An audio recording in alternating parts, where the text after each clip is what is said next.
Hello everyone, I'm Pat Mayo with Mike Cardano in the RotoExperts newsroom with your fantasy news update for Tuesday, March 12th. NFL free agency officially gets underway at 4 Eastern, but the Seahawks just couldn't wait. Seattle's reportedly acquired Percy Harvin from the Vikings in exchange for a first-round pick in the 2013 draft. Harvin's a capable number 1 fantasy receiver when he's healthy, but that's rarely been the case.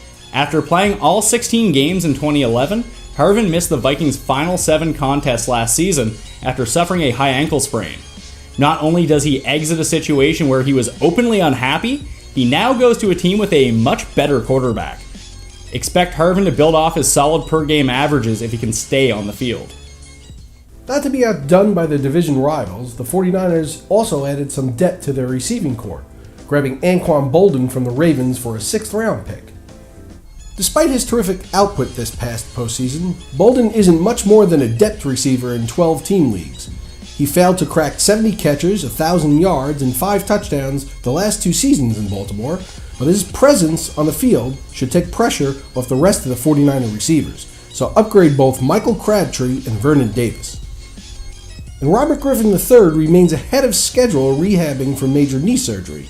Mike Shanahan said Griffin's muscles are stronger than expected at this stage in his recovery from January knee surgery to repair 2 ligaments in his right knee.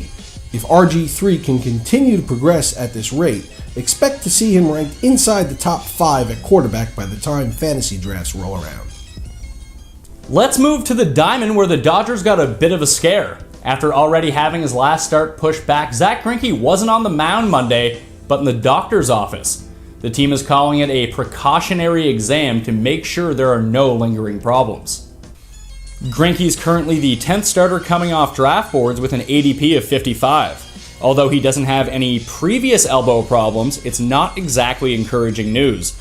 Drop him down draft boards for the moment until he shows the injury isn't going to affect him. Derek Jeter's expected to test out his ankle at shortstop for the first time since breaking it in the postseason. Jeter spent 2 games at DH already this spring, but seeing how he fares in the field should give fantasy owners a better idea of his prospects. Jeter's currently being drafted as the number 9 shortstop and 149th overall. If he can prove his health, there's no reason to think he can't approach his terrific 2012 season, where he batted .316 with 15 home runs and 99 runs scored, which would make him a steal at his current price. And from the Don't Worry About It file, Arizona's Wade Miley was scratched from his scheduled start this afternoon with left bicep discomfort. While Diamondbacks manager Kirk Gibson referred to it as dead arm, it's not believed to be serious. Miley said he's pitched through a dead arm during the season before, but there's no need to push it in spring training. In mock drafts, the lefty is the 51st hurler coming off the draft boards on average, and he's only expected to miss 1 start.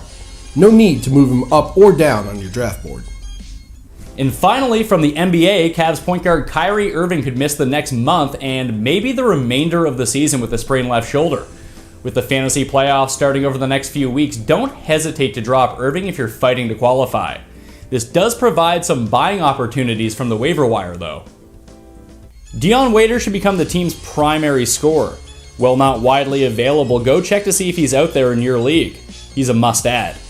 And in deeper formats, take a look at CJ Miles. He scored double digits in 6 straight with Kyrie on the floor and can be a valuable source of points, threes, and steals down the stretch.